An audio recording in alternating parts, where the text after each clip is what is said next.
What's up? This is Matisyahu, and I'm hanging out on Front Row Live with Rob.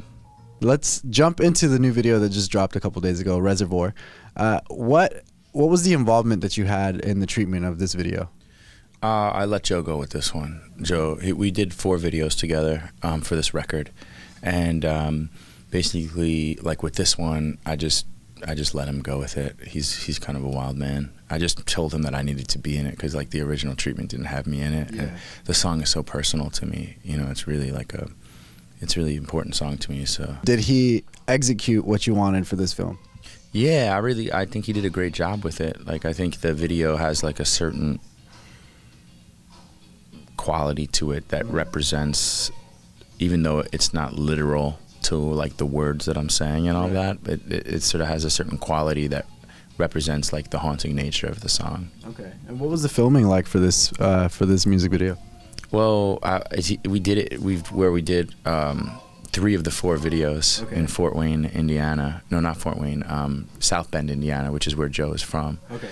And yeah, like I just showed up, and basically, you know, it was like nighttime, and I don't know, I had to get in a canoe in the river, like in the middle of the night. It was cold, you know. Joe's like, he's a very creative director, and he does like everything himself. So he builds the sets himself. He does like the stop animation himself. He does, when I did a video, like I had to be in Lake Michigan in March, you know, and I was in a wetsuit, and when I got there, he was in the lake without a wetsuit, like arranging cameras, and then he'll like jump out of the lake and hammer something together and then get behind a camera, and like a kind of like really cool. You don't really see directors like that like anymore. Most directors now just like walk in with like a big puffy jacket. Someone else does everything else. Yeah, exactly. Yeah. So I like that kind of style of doing work where, you know, the people that are making the art are actually like making the art, you know. Now with the industry, you've been, you know, in the game for quite some time already. You've done multiple videos as well. Is that, when you shoot a video, does that seem like work to you, or is that something that you also like look forward to doing? I know some artists have mixed feelings about shooting music videos. I like it. I have fun with it. I mean, it also depends on the video, but if it's a video that's more performance oriented, like I have fun and I look forward to it because it gives me like an opportunity to sort of like be creative and dance and especially if it's a song that I like. Right. And then other times it can be more like work when you have to like, you know, stand around on a set for a long time or get in Lake Michigan in the middle of March, you know, like it can be a little bit more like a job, but it's still fun. All right. Now, in between your last 2 records, you had to go on vocal silence for a couple months, and you had like, you've been on tour majority of your life. So what was that experience like for you, not being able to tour, not being able to basically speak for those couple months?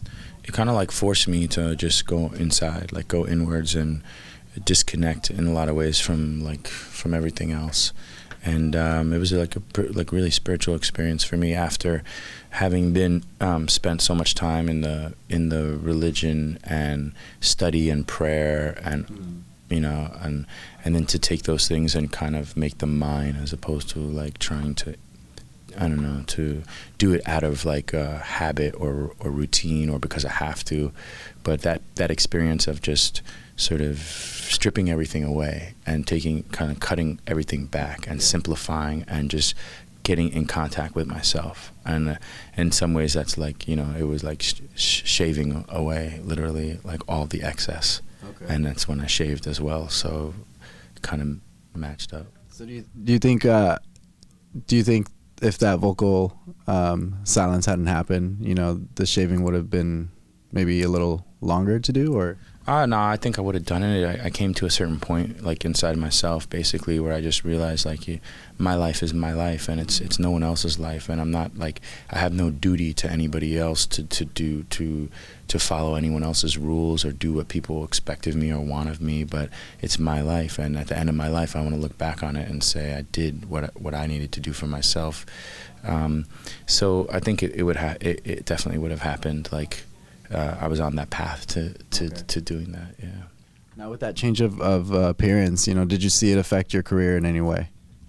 I mean, I don't think so. I don't think that one thing had an effect on my career. I think my career over the last 10 years has been has gone through a lot of different. It's had a lot of things that have affected it, a lot of things that have gone up and down. But basically, I've just tried to stay true to myself, make the music that inspires me, and and put it out there and let the world do what they want with it. And some people are gonna say, oh, it's not this anymore, it's not reggae, it's whatever. But there are always people that respond to my music, like whatever record or whatever song I put out.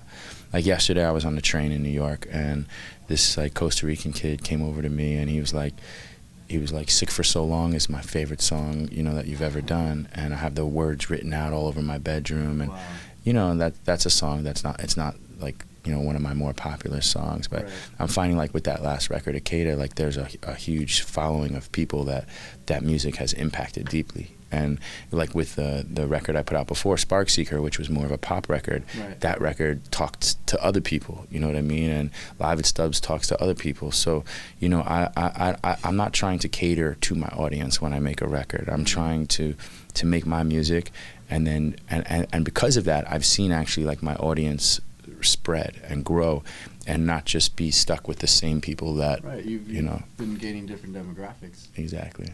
But in doing so, because I can't say that a lot of musicians successfully cover every genre, but you've been able to do that. So has there been a point where you're working on an album or a song that it's not reggae or it's pop or whatever, and you're kind of figuring out how you're gonna actually execute it? In what sense? What do you mean? How I'm gonna actually pull it off? Well, because I don't approach it from oh, let me make a pop record or let me make a country record. I basically try to, I make the music that I'm inspired by. You know what I mean? So basically the process leading up to a record, let's say the year or two before I start writing, is when I'm really developing my own taste, and my taste is changing and evolving. So I'll listen to a lot of music, and I'll find what are the music, or what's the style, or the music that inspires me. And then I'll try to and it's not usually coming from one specific genre. It's usually a mixture of different things.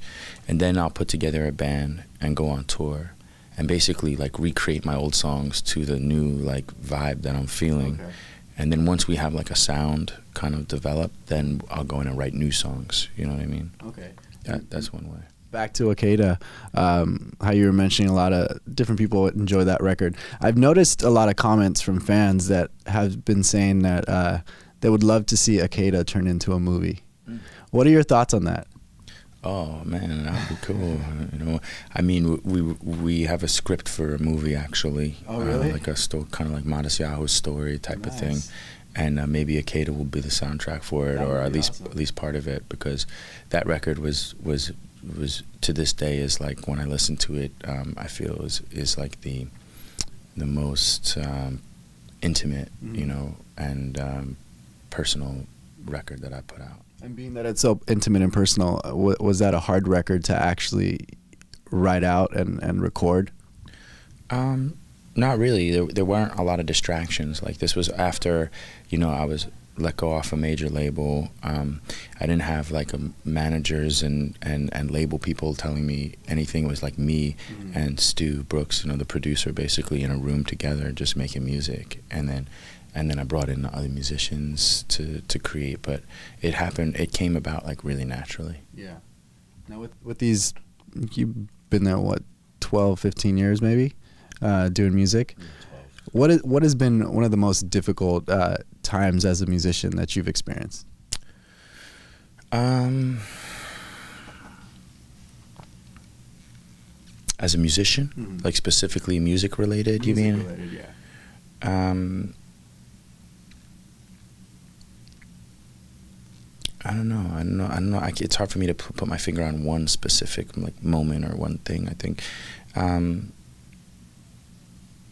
a musician, the lifestyle can be hard.